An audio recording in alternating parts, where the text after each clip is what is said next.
Guys, kung may balak po kayo magpa-check up sa Philippines General Hospital, tuturuan ko po kayo kung paano makakuha ng appointment online. Una, gumawa po muna tayo ng ating account. Kasi hindi po tayo makapag-login kung hindi po tayo nakapag-rehistro sa ating account. Sundan nyo lang po ang nakalagay po dyan. Ilagay lang po ang inyong username at kayo na rin po ang gumawa ng sarili nyong password na madaling matandaan. Tapos ang inyong information, yung pangalan, apelyido. Dapat po tama ang nilagay nyo dyan na pangalan o kaya apelyido. Tapos sa email address, kung wala naman po kayong email address, kahit cellphone number na lang po, pwede naman po yan.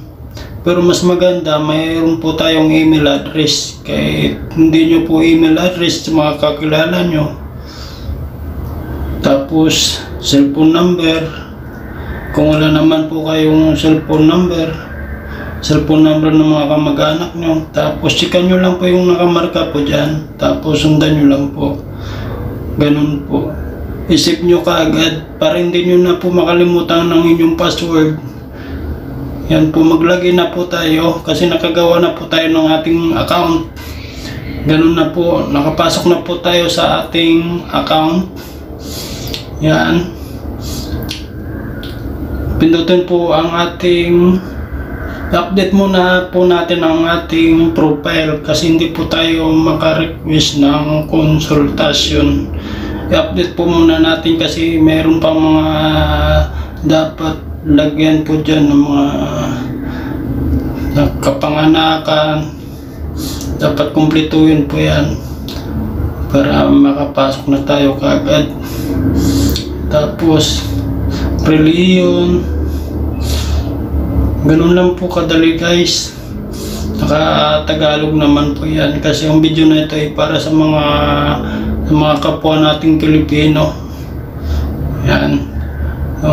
Address ng inyong tirahan. Kahit hindi po kayo dito sa Manila nakatira, kung sa probinsya naman po kayo, okay lang po yan. Kahit kamag-anak lang, kahit address lang ng mga kamag-anak nyo dyan ang ilagay nyo, okay lang po yan.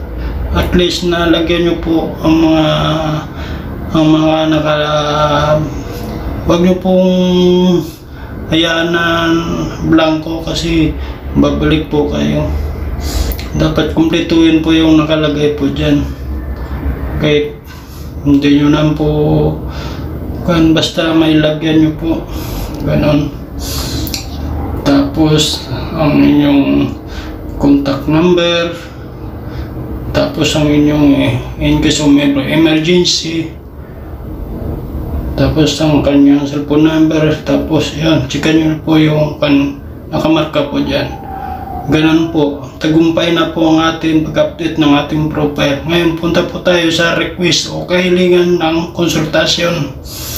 Dito na po natin malalaman kung kailan po tayo pwede pumunta sa PGH. Ang paggawa ng account para po sa appointment, hindi kagad yan ma-aprobahan kasi marami rin kasing pasyente ang PGH. Hanggang 500 lang po sila na pasyente. Araw-araw po yan, 500. Ang dami, di ba? Tapos hindi po kasama yung Sabado-Linggo. I-check nyo lang po lagi ang inyong account sa PGH. Kung may nakalagay na po na schedule, mas maganda. March po ako nagpa-schedule, March 14. Tapos inaprobahan June 3. March, April, May, June. Ang haba. Ganun po guys kahirap gumawa ng appointment online. Ganun po kahirap, pero talagang tiyagaan lang para gumaling ang ating sakit. Ganun na po, ito po yung resulta ng ating schedule. Yan. Hintayin nyo lang po mga ilang araw. May nakalagay na po na schedule kung kailan po kayo pupunta. Yan po, June 3, 2026. Ang tagal po. Okay guys, sana nakatulong ang video na to sa inyo. Maraming salamat po sa inyong panonood. Hanggang dito na lang po. Bye-bye!